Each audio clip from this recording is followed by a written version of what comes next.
Big up on yourselves, guys. Big up as usual. Today, on the program, we are going to talk about this catastrophic disaster that took place, which is Hurricane Melissa that impacted Jamaica recently. What the impacts are, what's the positives, what's the negative, there are a lot, and how we move forward from here. Now, Category 5 Hurricane Melissa came to Jamaica. The path that it was supposed to take, it didn't, thankfully, because it was out the sea for about a week, wondering which way to turn, which way to go, which way to walk, which path to take. It didn't take the path that was intended, as I said before. And it's typical of a female. I don't want to be making too much joke of that, but it leads me to wonder if when the meteorological department names their hurricane, if I don't know what system they use to name it, if they just give it a name or they do it specifically and based on the pattern that they expect or the trajectory that they expect the hurricane to path. In this case, this hurricane reminds me so much of Katrina. Katrina, where it did some serious damage. It damaged, returned damage, and so on and so forth. So I'm not educated as to how they name the hurricane in terms of their gender. So I'd love to hear that. Okay, so when it landed and it took the most western side of Jamaica. It was supposed to take part in the central to the eastern side, which would be Kingston, and go through the center of Jamaica. Thank God it didn't, because if it did, it would be a whole different and a more disastrous result, to be honest with that. And why is because Jamaica, Kingston is mostly like a commercial area and is more corporate. So when the corporate area get hit, it's sort of difficult to have things dispersed because it's like the brain. If you hit the brain, then the whole body gets shut down. So Kingston and St. Andrew is more like the brain of Jamaica, so to speak. So it went further west and did some dangerous damage. When it hit west, which is St. Elizabeth there, it hit at a speed of 180 miles per hour. When you know 180 miles per hour is heavy. And I think it is the second high speed to have hit the Atlantic section in history. So it's actually the highest, it is the most devastating one to have hit Jamaica. We have some that passed Jamaica with Hurricane Ivan, Paloma, the Gilbert, and the 51 storm, Charlie. But this one by far, where it passed through, was very devastating. Now, every parish in Jamaica have something significant and unique about them. And St. Elizabeth, St. James, and Westmoreland are not unique to that. Now, let me zero in on St. Elizabeth and why St. Elizabeth is very significant to Jamaica. It is considered to be the breadbasket of Jamaica. And when Jamaicans talk about breadbasket, it's talking about the food, the agricultural side of things. Now, St. Elizabeth is that. It produces one of the most agricultural areas in Jamaica. And it keeps down a lot of importation of agricultural stuff. So when I talk about the balance of trade of Jamaica in terms of the agricultural stuff, St. Elizabeth plays such a significant role in ensuring that the balance of trade is not that high in terms of the import rate of food products for Jamaica. And that is why it's so significant to have St. Elizabeth be restored as it relates to the food product. Now we're talking about like Montego Bay. Montego Bay is almost like Kingston because it is the second parish of Jamaica. You have the airport, which is the tourism area. It's significant tourism area, and also Westmoreland. So when you talk about those areas now, when it's down, then tourism will be down. And that contributes again to the balance of trade of Jamaica's economy. So you want that to be up and running as quickly as possible. And secondary to that is that there are a lot of industries that were damaged for that, totally damaged. Now the industries would cover the employment of locals, even overseas people as well.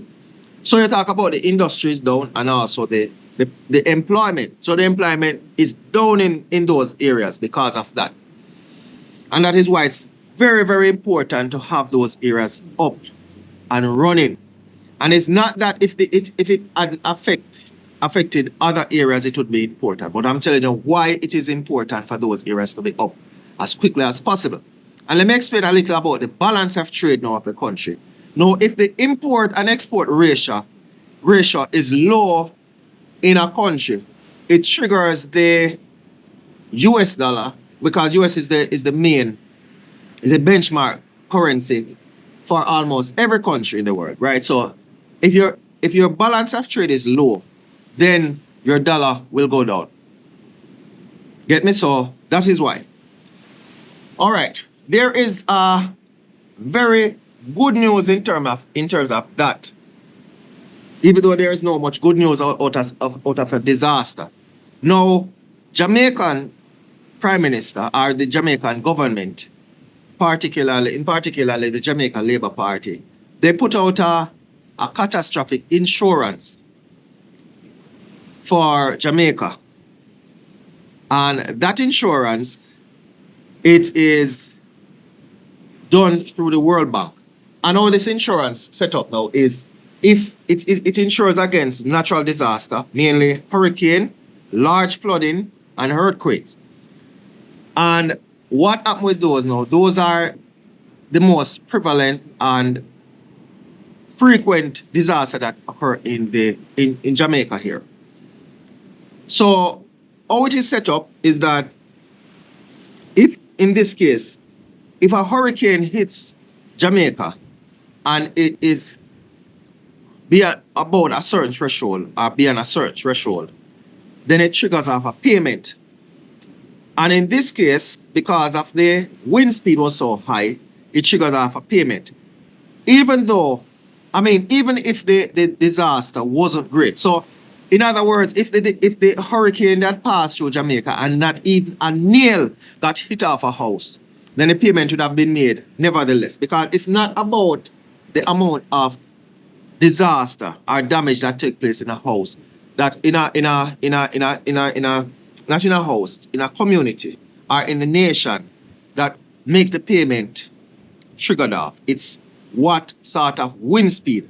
So in this case, as I said, because the wind speed was so heavy, then that's why. So even if an earthquake comes and it measured 9 point stuff and it does not damage any house, the payment should have been made, because it's not about the damage that it's done. It's about what grade or what category the disaster does.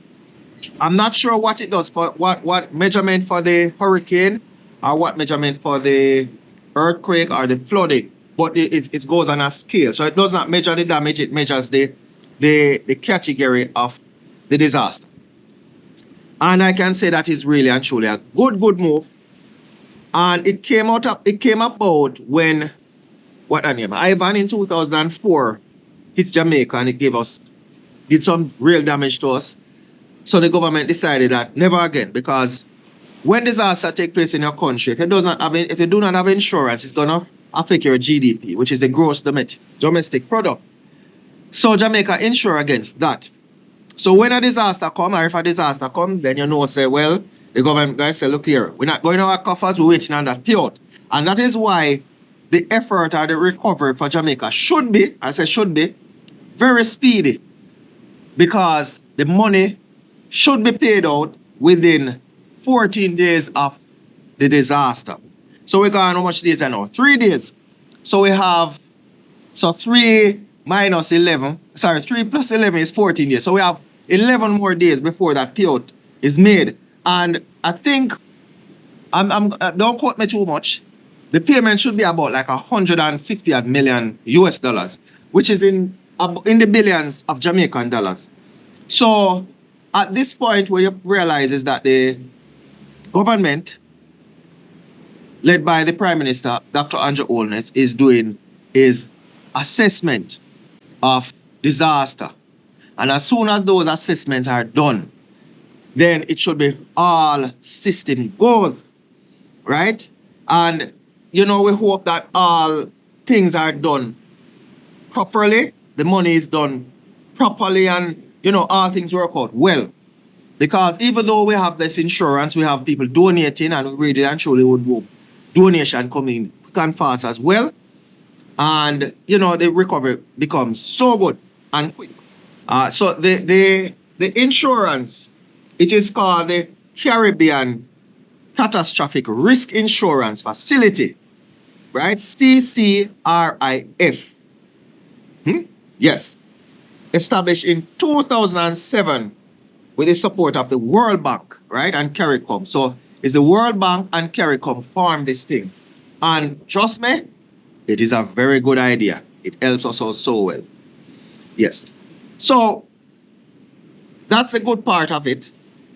The thing to learn from this is basically have the infrastructure build more for like a category 5, because the houses were built like for category 4 after the passing of Ivan. So most of the houses were structured for category 4 hurricane, because they said, well, the strongest hurricane passed here, so we want to build houses for this. Now, you know, upgrading have to take place. You have to build more stronger houses now, stronger infrastructure. The building codes has to be more rigid right now, and, you know, more robust, so that the disaster is not that catastrophic when the hurricane comes. Yep, seriously. And yeah, we're looking forward to that as well. And also now, for this now, is the donation. There are a lot of donation coming in, and I do welcome, and we're glad for that, because at the end of the day, we can't do it on our own.